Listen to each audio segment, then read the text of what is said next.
Iran mengklaim negara bagian California menjadi wilayah baru negaranya. Hal tersebut dilakukan sebagai balasan atas aksi Presiden Amerika Serikat Donald Trump yang mengklaim Selat Hormuz sebagai bagian dari Amerika Serikat.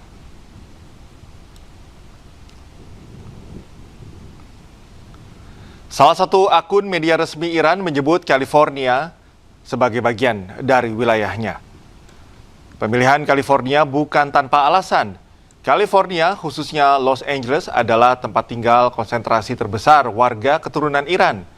Menurut Iranian Diaspora Dashboard, ada sekitar 141 ribu warga Amerika Serikat keturunan Iran tinggal di Los Angeles. Setelah revolusi Islam Iran pada tahun 1979, komunitas Iran di California Selatan berkembang pesat. Kawasan Westwood menjadi pusat utama diaspora Iran dan dikenal dengan sebutan The Teherangels yang diambil dari penggabungan kota Teheran dan Los Angeles.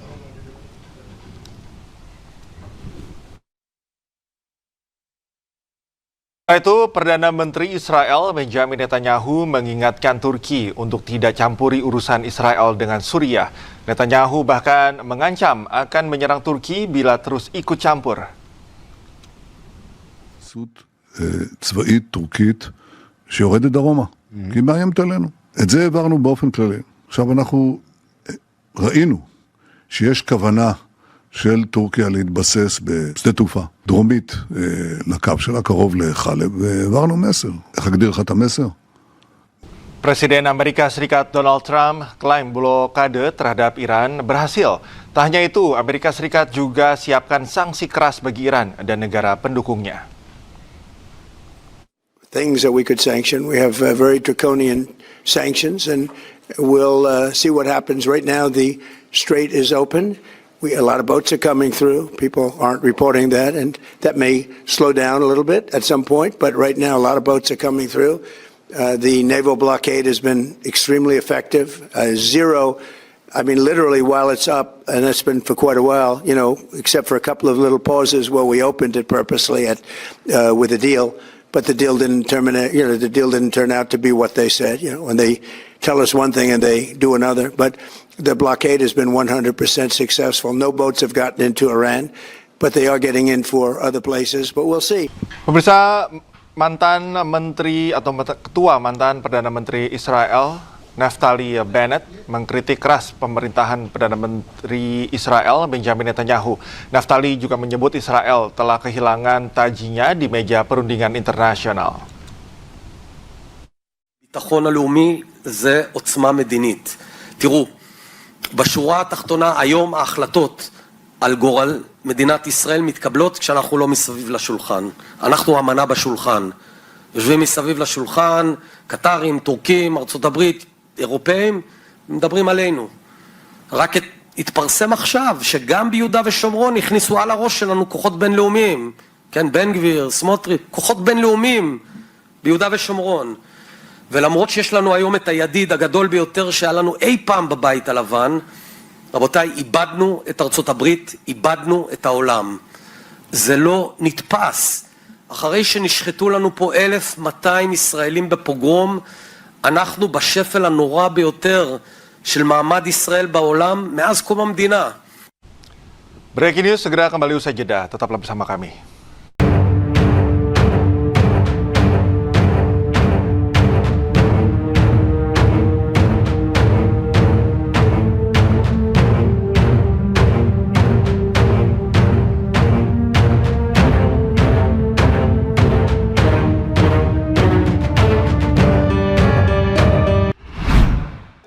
Batas waktu gencatan senjata 60 hari Amerika Serikat dan Iran berakhir pada 17 Agustus kemarin. Seperti diketahui, AS dan Iran menaikkan nota kesepahaman atau MOU gencatan senjata pada 17 Juni lalu. MOU tersebut ditandatangani oleh Presiden Donald Trump dan mitranya dari Iran, Masoud Pezeshkian, guna membuka jalan bagi perundingan tahapan selanjutnya menuju perdamaian yang langgeng antara kedua negara serta Israel. Secara de facto, MOU tersebut memang tak berlaku lagi, terutama setelah Trump memerintahkan militer AS menyerang Iran kembali pada awal Juli lalu. Saat itu Trump mengatakan gencatan senjata telah berakhir. Pemicunya adalah AS menuduh Iran melanggar gencatan senjata dengan menyerang kapal tanker dan kapal kargo yang melintasi Selat Hormuz. Iran merespons Amerika lah yang melanggar kesepakatan karena secara sepihak membuka jalur baru di Selat Hormuz di sisi wilayah Oman. Para pejabat Iran berulang kali menegaskan tak ada satupun kapal yang bisa melintasi Selat Hormuz tanpa izin dari otoritasnya, termasuk di jalur yang berada di perairan Oman. Serangan ke Iran pun dibalas dengan gempuran terhadap pangkalan-pangkalan militer AS di Timur Tengah. Serangan pembalasan Iran saat itu benar-benar dahsyat, menghancurkan pesawat-pesawat militer hingga merenggut nyawa personel. Batas waktu 60 hari gencatan senjata berakhir, namun belum ada kesepakatan pun yang dihasilkan untuk mengakhiri konflik, termasuk pembukaan kembali Selat Hormuz. Perundingan memang masih berlangsung, namun sepertinya buntu. Situasi yang terjadi adalah AS dan Iran terkunci dalam persaingan antara tekanan ekonomi dan ambisi politik tak berujung. Kedua pihak tidak siap untuk membuat kesepakatan guna mengakhiri perang. Bahkan muncul masalah-masalah baru. Kali ini bukan hanya program nuklir, tapi merembet ke lalu lintas di Selat Hormuz. Kenyataannya saat ini Selat Hormuz tetap diblokade, memicu lonjakan harga minyak dunia. Harga minyak mentah WTI AS pada 18 Agustus naik 0,46% menjadi 84,96 dolar per barel. Sementara minyak mentah Brent yang menjadi patokan harga minyak global naik 0,3% menjadi 91,17 dolar per barel. Dalam pernyataan terbaru, Trump juga mengancam akan membombardir Oman karena dianggap menghalangi kesepakatan dengan Iran terkait Selat Hormuz. Pernyataan Trump itu merujuk pada perundingan antara Iran dan Oman yang sedang berlangsung, membahas kendali lalu lintas Selat Hormuz. Iran dan Oman sama-sama mengendalikan jalur perairan strategis itu. Trump pernah melontarkan ancaman serupa kepada Oman pada Mei lalu. Para pejabat Iran dan Oman selama beberapa pekan terakhir mendiskusikan pengaturan lalu lintas di Selat Hormuz yang kabarnya sudah terjalin kesepakatan. Kementerian Luar Negeri Iran bahkan menegaskan kedua pihak sedang menyusun deklarasi bersama yang tampaknya tidak melibatkan AS. Kondisi tersebut yang membuat Trump murka hingga mengancam akan mengebom negara sekutunya tersebut. This morning you said you would bomb the S out of Oman if they got in the way of reopening the Strait of Hormuz. Would you say you're out of patience with Oman, a strategic No, partner? I don't think they behaved very well, but we'd handle them very easily, just like we do other things. Kenyataan lainnya, sanksi AS terhadap Iran tetap berlaku. Demikian pula blokade maritim AS terhadap pelabuhan-pelabuhan Iran.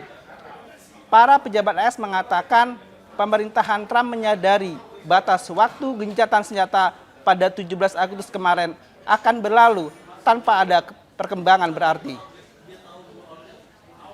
Lalu bagaimana dengan Iran? Iran mengacuhkan batas waktu tersebut karena menganggap tak ada batasan gencatan senjata.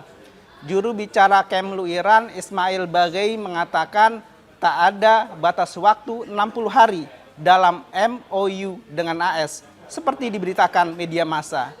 Dia menegaskan tidak ada penyebutan batas waktu 60 hari dalam naskah MOU. Iran tak akan mengubah kebijakan di bawah tekanan ultimatum atau batas waktu. Keputusan Iran selalu didasarkan pada kepentingan nasional. مهلت 60 روزه نداریم و اساساً بارها ثابت شده جمهوری اسلامی ایران طرفی نیست که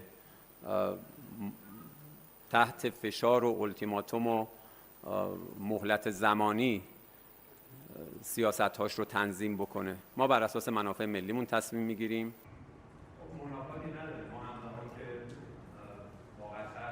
نقشه مسیر تردد در موردش تفاهم شده، ولی خب ما قرار بود و قرار هست که تفاهم رو در قالب یک بسته نهایی بکنیم.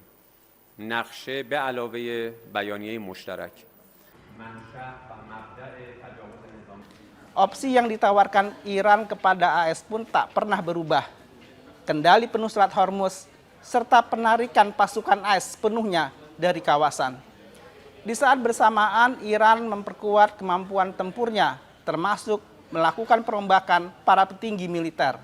Iran juga mengubah doktrin perang menjadi lebih ofensif. Militer Iran kini tidak hanya dipersiapkan untuk bertahan dari serangan, tapi juga harus mampu melancarkan operasi ke wilayah-wilayah musuh. Jenderal Korps Garda Revolusi Iran Muhammad Reza Naqvi mengatakan serangkaian penunjukan baru di jajaran petinggi militer Iran menandai pergeseran dari doktrin defensif menuju ofensif. Naqvi menegaskan pendekatan tersebut berbeda dengan doktrin yang diterapkan Iran sebelum perang 28 Februari. Pergeseran ini mengindikasikan Iran memiliki perkiraan bahwa konfrontasi dengan AS dan Israel bisa berlangsung panjang. Pernyataan Naqvi tersebut merupakan penjelasan resmi paling gamblang dari seorang petinggi militer Iran mengenai strategi di balik keputusan pemimpin tertinggi Mojtaba Khamenei merombak sejumlah jabatan kunci militer. Iran juga memerintahkan integrasi Pusat Komando Operasional Militer atau biasa disebut Markas Besar Pusat Khatam Al-Anbiya ke dalam staf umum guna mengoordinasikan strategi militer secara keseluruhan. Perubahan doktrin tersebut diperkuat dengan kemampuan produksi rudal balistik Iran yang terus meningkat. Produksi rudal Iran bahkan jauh melampaui tingkat penggunaannya selama perang. Bukan hanya itu, Garda Revolusi Iran mengungkap hasil pengembangan rudal yang diklaim lebih pintar sehingga bisa menghindari sistem pertahanan musuh. Sejumlah rudal Iran kini dapat dikendalikan dan mengubah arah sehingga bisa menghindari sistem pertahanan udara lawan. Rudal-rudal tersebut telah digunakan dalam serangan terbaru terhadap pangkalan-pangkalan militer AS, termasuk di Yordania yang memakan korban jiwa. Sementara AS tampaknya berusaha mengerem perang dengan memadukan pendekatan tekanan dan diplomasi, terlebih menjelang pemilu paruh waktu pada November, Iran justru semakin memperkuat militernya. Demikian headline iNews hari ini. Simak perkembangan berita konflik AS Iran di inews.id. Saya Anton Suhartono. Sampai